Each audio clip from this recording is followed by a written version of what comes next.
Bizim zamanımızda cep telefonları falan yoktu. Anın tadını çıkarırdık.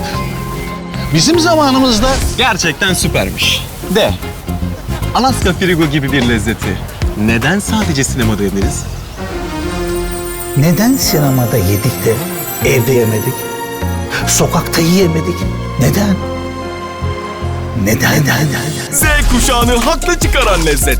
Eti Alaska Frigo. Alaska Frigo sadece sinemada mı yenir yahu? Evde de yenir, konserde de, sokakta da.